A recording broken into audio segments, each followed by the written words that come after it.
Welcome to fDi On Location, a new video series brought to you by fDi Magazine that will be exploring investment destinations worldwide. I'm here in the beautiful Scottish capital city of Edinburgh. Edinburgh was among the top performers in our fDi European Cities and Regions of the Future rankings. It topped the large cities category overall across Europe and also won accolades for its fDi promotion strategy and human resources. Now I'll be here talking to some of the companies to find out why they've chosen to locate and then expand in Edinburgh. I'll talk to city leaders and find out how they're positioning the city for future competitiveness in the global economy, and just overall taking a look at what makes Edinburgh an fDi city of the future. Join us on location. Edinburgh, easily one of the most picturesque cities in the UK, and indeed in Europe, has an obvious attractiveness as a place to visit and live. A city centre that is a UNESCO World Heritage Site, an imposing castle perched spectacularly atop rocky crags, breathtaking views around nearly every corner, and a history as long as it is rich. There are endless treats to enjoy in the city. But that is for leisure. What about business? fDi's European benchmarking rankings, published in February 2012, revealed a hard core of business attributes behind the pretty facade. Edinburgh is a centre for finance, insurance, fund management, as well as banking, even though its financial services sector took a bit of a hit from the financial crisis a few years ago. But there's more: centres of excellence in biotechnology, creative industries, and even IT. City leaders say they were not surprised by Edinburgh's strong showing in the fDi rankings, despite it moving from the small cities category, where it was placed in the previous rankings, to the more competitive large cities category to reflect its increased population. Well, I was absolutely delighted with the award. It was the first year that we'd entered as a large European city, and to go straight from in the small cities category to winning the large European city in a space of less than 2 years is really great news for the capital city of Scotland. CEO of the City Council, Sue Bruce, says she was also pleased but not surprised by the accolade. She said it merely confirmed what she and her colleagues already knew about the city's assets for investment. Firstly, there's the natural benefits of the city. You know, it's built up from its medieval times. It's a World Heritage Site. It's got ease of access. We've got a great airport, railway stations, and so on. But beyond that, if you like, the will of the city, of businesses and public authorities working together to make sure that we can support one another and to make sure that the city thrives, I think is really paramount in people's minds. I think what makes Edinburgh so attractive to foreign direct investment is its very good connections. It's connected through its airport to over 100 international destinations, and it's got a very vibrant range of industries, traditional industries that we're well known for, like banking, finance, insurance, but also newer industries like life sciences, biotechnology, and creative industries that are attracting a lot of jobs to the city. On the heels of the fDi award, Edinburgh soon received news of another success. The city beat out 18 other UK cities to host the UK's first ever green investment bank. The bank is designed to handle billions of pounds of funding in new renewable energy projects. Up to 50 of the bank's 120 staff members will be in an Edinburgh site, with the remainder in the bank's other hub of London. The bank's chairman says Edinburgh's dual strengths in both finance and green energy, as well as its other attributes, led to it being selected for this highly coveted facility. In Scotland, 2 of the 6 major energy providers in the UK are based up here. So there was a lot of knowledge. And it's a little known fact that Scotland has 25% of all wind, European wind, 25% of tide, and 10% of all wave energy in the whole of Europe. So it really was a place where you could expect a green cluster to actually form financial people, project people, people who have expertise in accounting and law and so on, because it's a major professional centre, and it's got links easily into other major European capitals, including London incidentally, but also Frankfurt and Paris and so on. The local talent pool was also a factor.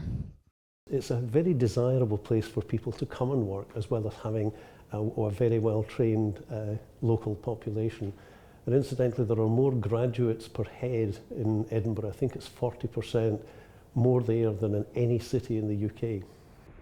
Human resources did come out a strong point for Edinburgh in the fDi rankings, and it is something city promoters consider as a major selling point for investors. The city is home to 4 universities, including the University of Edinburgh, which ranks among the top 5 universities in the UK and 20th in the world for academic reputation. It is also a well-established and world-renowned research university with particular strengths in biomedical sciences. A quarter of the residents of Edinburgh have a university degree. One of the other attributes we've got is a range of really great universities, global top 20 universities, and that means that investors coming here, companies coming here, have got a ready-made population of highly educated workforce to choose from. And that has proven to be a real attraction to people looking to invest in the city because they don't have to look too far for that skilled workforce. Creative industries company Pufferfish has found it easy to tap into this rich pool of talent. We've got a wealth of really interesting and diverse new degrees, new fields of study that feed into the workforce, something that we capitalise on a great deal. And the prospect of moving and living in Edinburgh is very attractive.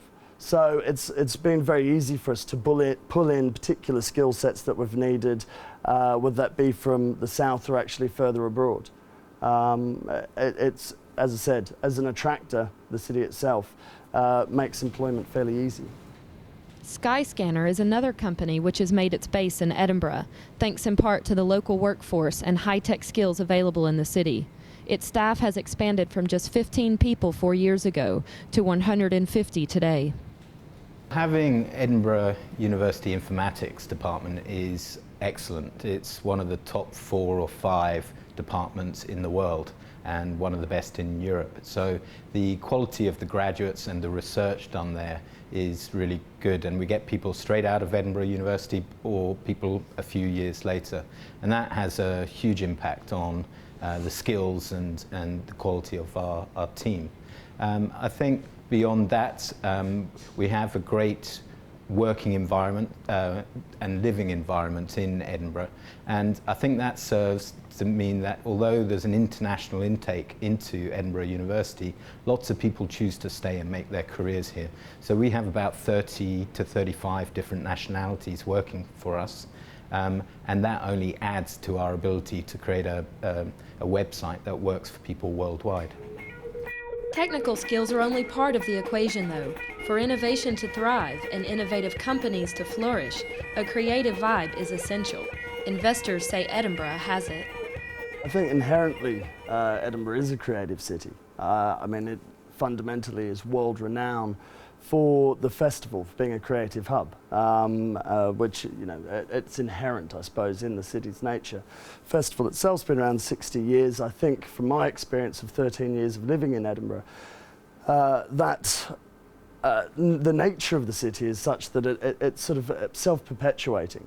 We have international focus, I think, on the city for 1 month of the year. However, what that brings with it is a rich and vibrant society, both living here and visiting, coming and living for shorter stints in the city, which has allowed for sort of a wonderful sense of creativity across a whole range of art forms. Staying in Edinburgh, for those who come to work or study, is certainly a tempting proposition. But international connections, both outbound and inbound, are also important. Connectivity is a lifeline for businesses. Edinburgh is getting better on this score. The airport hosts 40 airlines serving 120 destinations, with new routes being added to places such as Istanbul and other hubs that connect onwards to Asia and the Middle East. More connections with North America, a key market for Scotland, are also being sought. Edinburgh Airport over the last few years has been performing way above other airports' expectations, despite the economic challenges. So we're obviously serving the capital city of Scotland. We're a gateway into Scotland for visitors coming in, as well as accessing business destinations and leisure destinations outside. So we've moved up to just over 9 million passengers now, tracking about 9.3 million passengers this year. The split between business and leisure passengers using Edinburgh Airport is roughly even. This is appropriate because tourism is not only a major driver of the Edinburgh economy, it also feeds into business and investment promotion. Among the magnets for tourists are Edinburgh's many festivals, which count among them some of the world's best-known gatherings for theatre, comedy, and literature. Edinburgh is widely regarded as the world's leading festival city. It's a global brand, and as other cities around the world, thousands of them are trying to attract attention from investors, from visitors, attracting residents and students. What the festivals give to Edinburgh is something absolutely unique.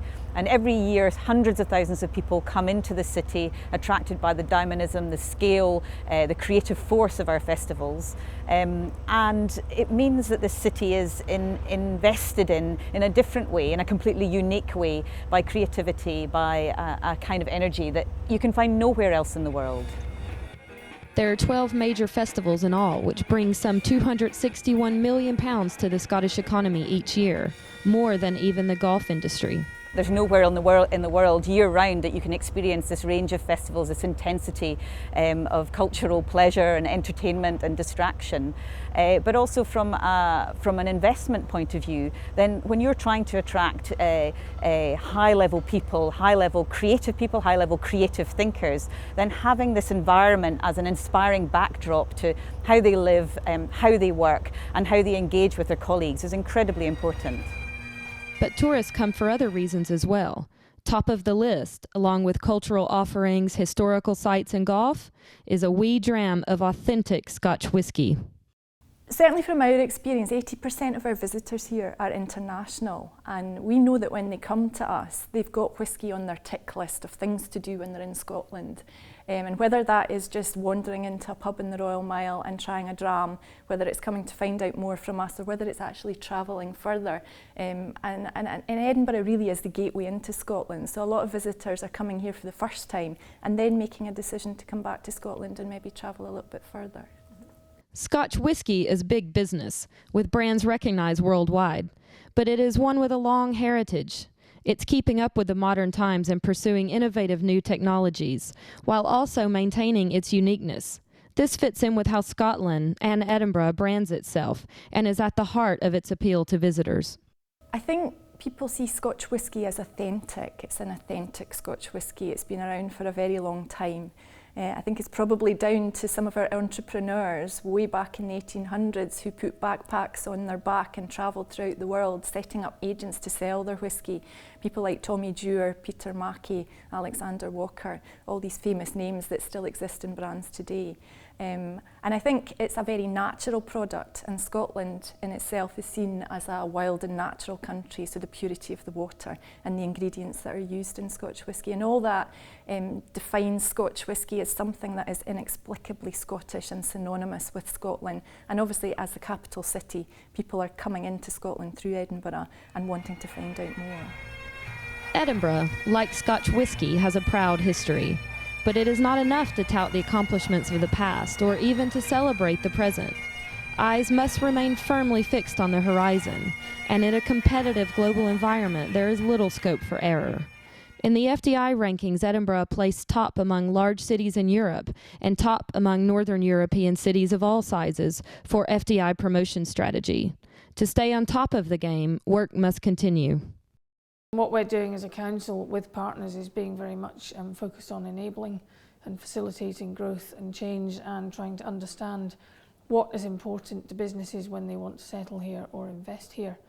And beyond the business portfolio, that also means what is Edinburgh like for people to live in, for people to bring their families to, what's the educational offering, and so on and so forth.